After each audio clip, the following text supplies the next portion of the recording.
Shalom everyone and good morning. The sun is almost rising here in Galilee, and these are breaking news.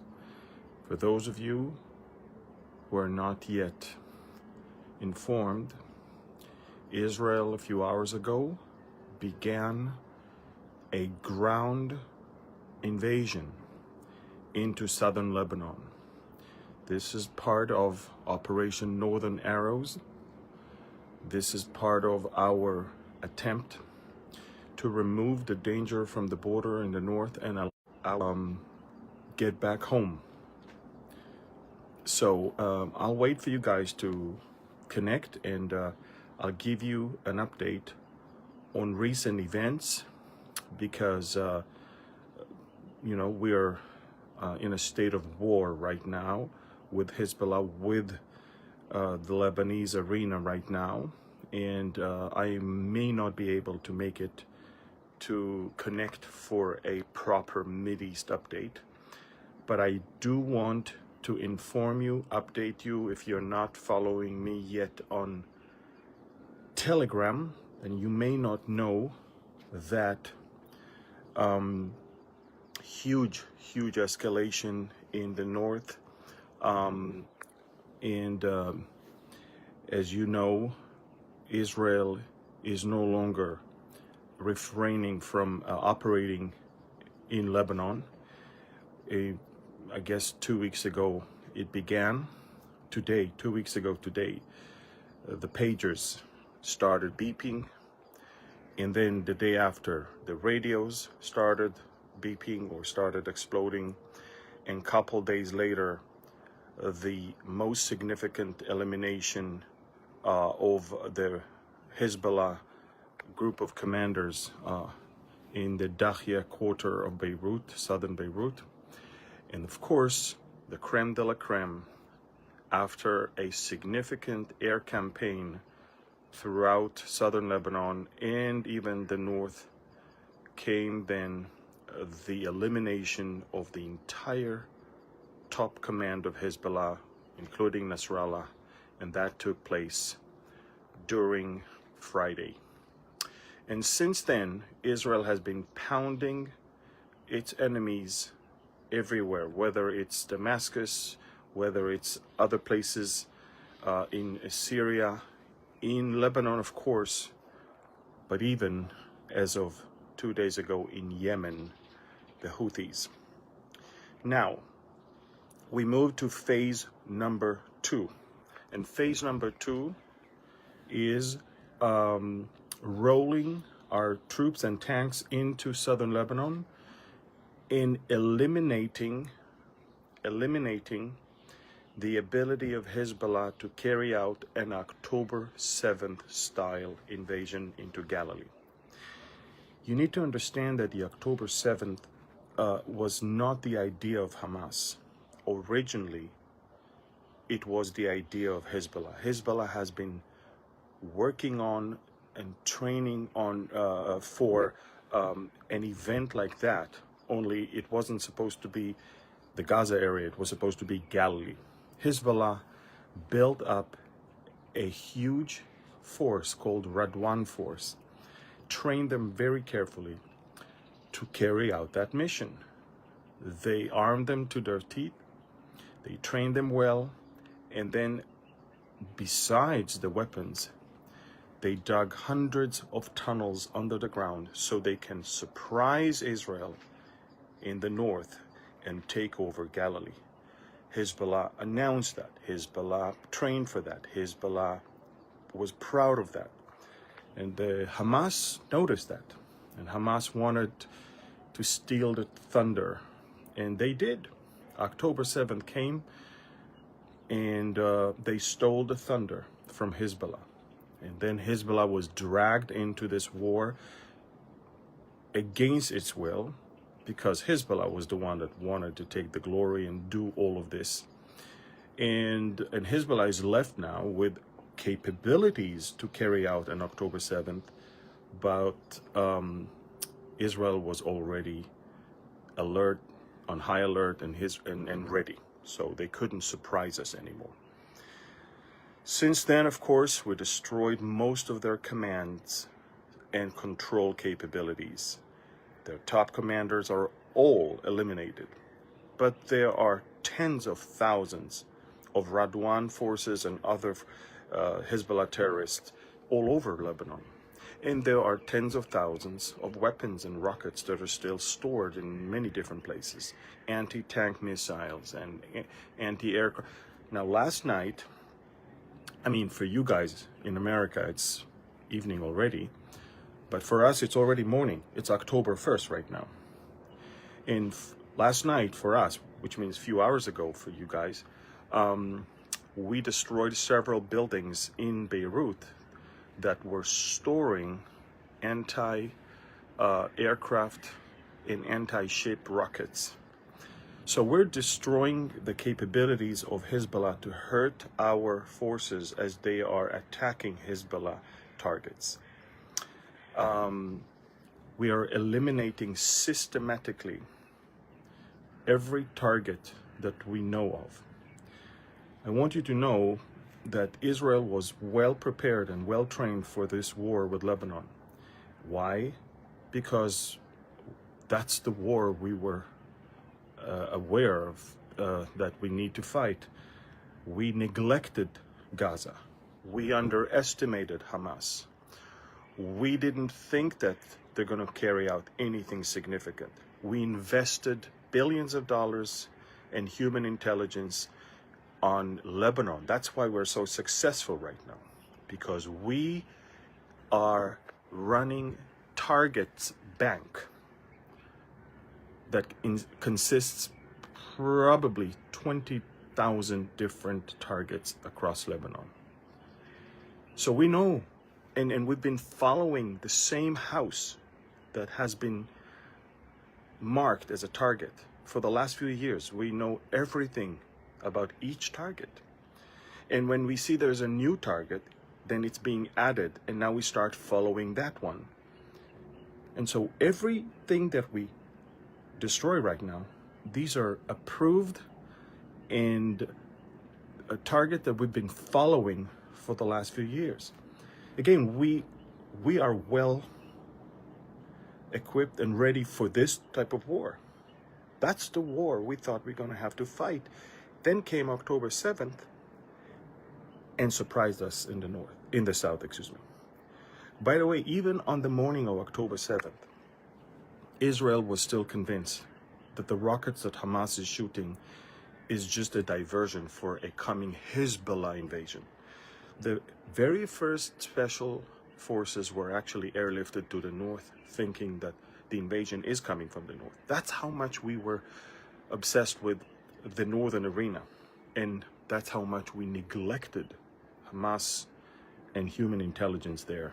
And we were in complete darkness when it comes to Hamas because we were underestimated them. We looked down at them. We thought that these are Palestinians. What can they do? They're not Hezbollah.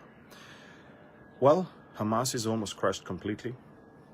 No one heard anything from the leaders of Hamas for the last couple months. They may have been dead. And now it's time to take care of business in the north. Now, we are systematically destroying weapons across Lebanon. We are destroying smuggling routes from Syria into Lebanon.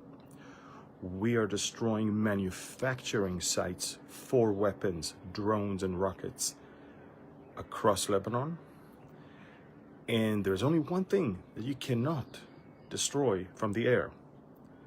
And that's, of course, the underground tunnels. You have to go in, roll in with your tanks and your infantry. You have to find those tunnels, go inside those tunnels, clear them, and then detonate them and destroy them. That we must do with tanks, engineering corps, and all of that. Another threat that we have to remove is the threat of anti-tank missiles that can only be fired from a short distance from homes of Shiites, the supporters of Hezbollah. So we will eliminate any position that is endangering the Israelis that we want to secure their return to their homes. So right now, Israeli troops entered into southern Lebanon to eliminate the possibility of another October 7th. And to eliminate that, you need to roll your tanks, engineering corps, special forces, and find terror targets, destroy them, find underground infrastructures, clear and destroy them.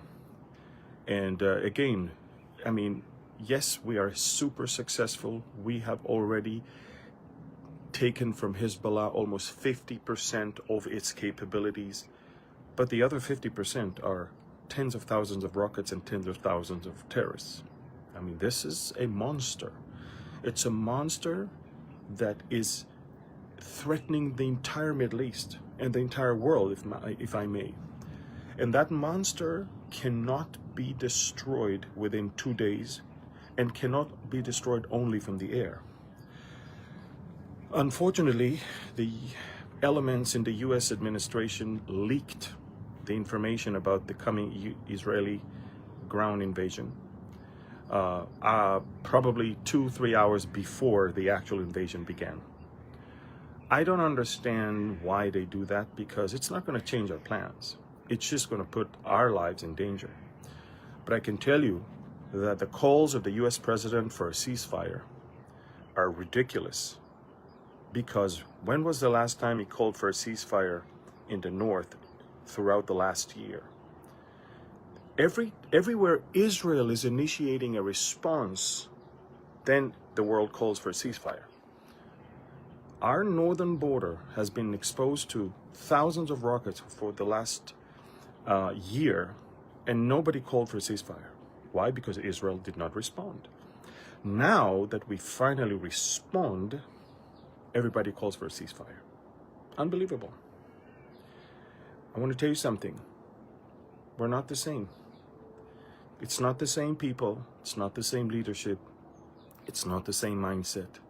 The progressive liberal junk that was filling the minds of politicians and mostly generals is now stored elsewhere. And we are determined, we are resilient, we have perseverance, we have patience, and endurance. And the people of northern Israel said, take to the IDF, take your time. We will endure more rockets, and we will stay away from our homes for, if you need a couple months, take it. 3 months, 4 months, 5 months. But promise us that you finish the job this time. So when we get back, it's not going to be for a month or two. It's going to be for 40, 50 years. So folks, it's not easy, but we have to do it. We're determined to do it. The US elections is US elections. I mean, we stopped caring about what the two candidates are telling us, especially what the president and the vice president are telling us right now. We don't care. Honestly, you guys do your thing, we do our thing, and let us take care of business. This is a unique opportunity, once in a generation, that comes to take away, to remove cancer that has been spreading so fast and choking everything here in the Middle East. A lot of people are happy seeing the demise of Hezbollah. A lot of people in Iran, in Lebanon, in Syria. This area is filled with millions of people who wants to live good life. They are tired of the Iranian Shiite bonanza of destruction, death, and annihilation. They're tired. And so I want to direct you to my Telegram, because I wrote there several things and I mostly refer to Iran. I think everybody knows that Iran is next. Now, if you're asking me biblically, can Israel or will Israel destroy Iran right now? No. Biblically, Iran has to still stand there to join the Ezekiel war. But Iran can be, and maybe should be, crippled in order to wait for the Ezekiel alliance to have their revenge. In Israel, the Prime Minister put Iran on notice yesterday. Apparently, they are ramping up their attempts to assassinate Israeli political figures.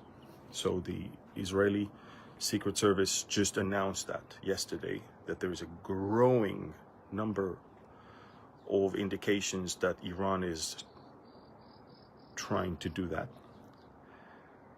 We also strike in Hodeidah in Yemen in a clear message to Iran that we have the ability to get to Iran, and we can also do to you what we just did to the Houthis, destroy their oil infrastructure.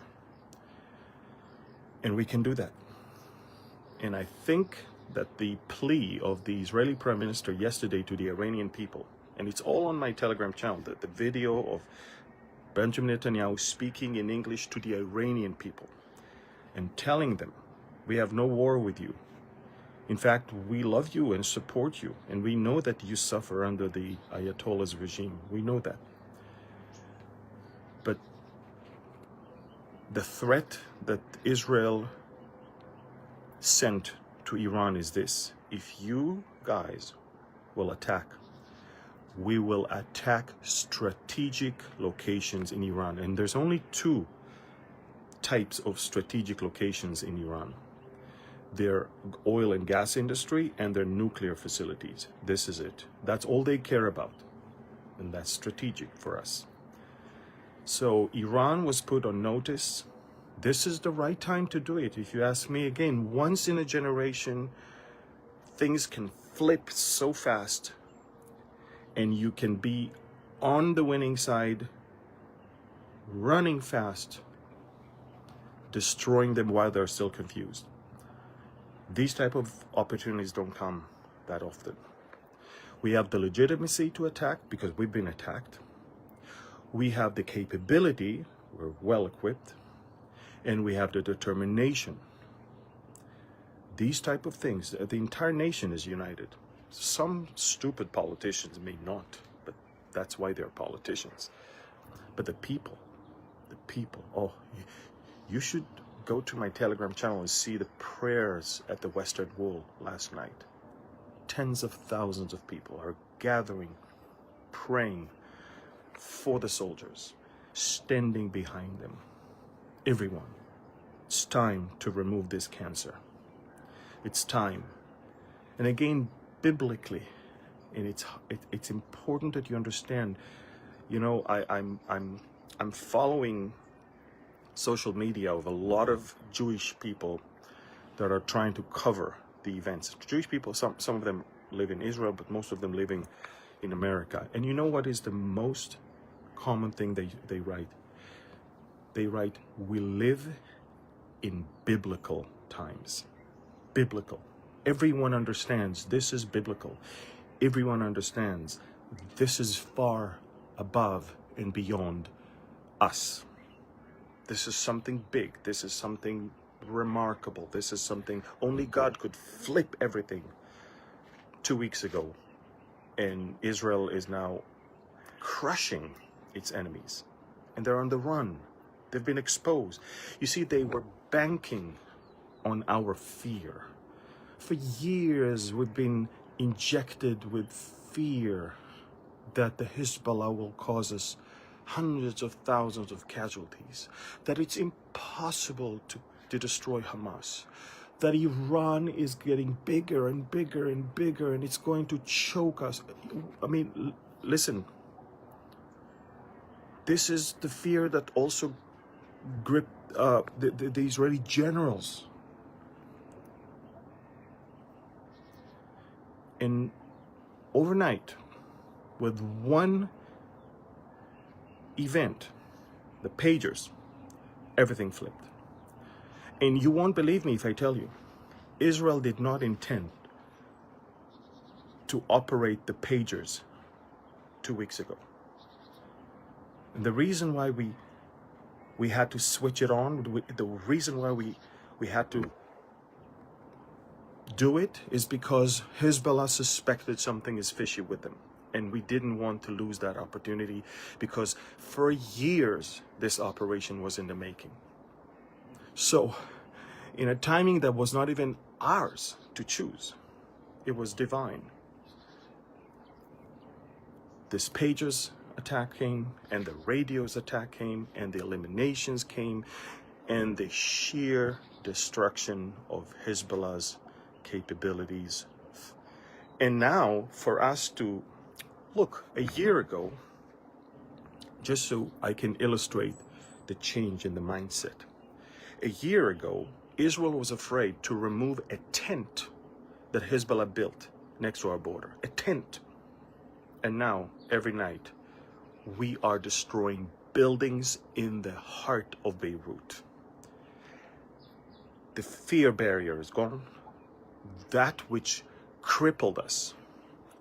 You know, fear can freeze you, and it can paralyze you. That's, by the way, what the enemy does with sin in our life. Then sin becomes something that, you know, takes over, and then the enemy says, now I've got you. You're paralyzed. Now you have to be afraid. And we as a nation, and the generals and the military and the politicians, we were paralyzed with fear until 2 weeks ago. That mental barrier is gone. And we're now all in for cleaning up operation of this Middle East from any threat for our existence. And so I want you to understand that we live in biblical times. Unbelievable times. Very rarely a generation gets to experience things like that. You know, if there is one game-changing event every few hundreds of years, very few people get to experience that in their lifetime. Here we are. We live in the turning of a page of a book. People before would read from the same page. We see the turning of the page. We're moving to a new phase. We're about to see unbelievable things. It's time to get serious and to get ready. So I want you guys to continue to pray for Israel, to also examine your own life, and remember biblical times, historical times that also require standing up for the truth, strong spine, and not being afraid of what the mob and what the enemy is going to say. This is it. That's it. Kick that fear away. Stop letting it paralyzing you. This is it, folks. All night long. I slept about 45 minutes last night. All night long. The F-16s were taking off and landing and taking off and landings and bombing everywhere. They just took off.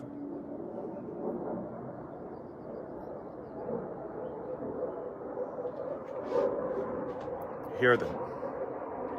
That's what I heard all night long. This is it. Amazing. So, first of all, do me a favor, share this video. Social media is 100% suppressing my myth. That's why I have my Telegram channel, because social media is just playing games. See? There you go.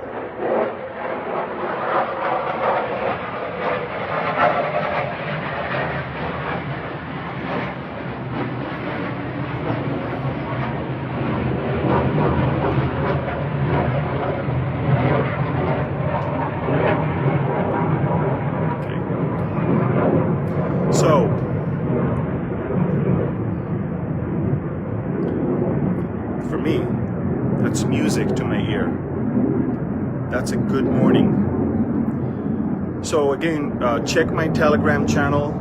Because of these events, I may not be able to give you a proper Mideast update tonight, but I want you to share this video right now. Press the share button, spread it everywhere, and stand firm for the truth. Thank you.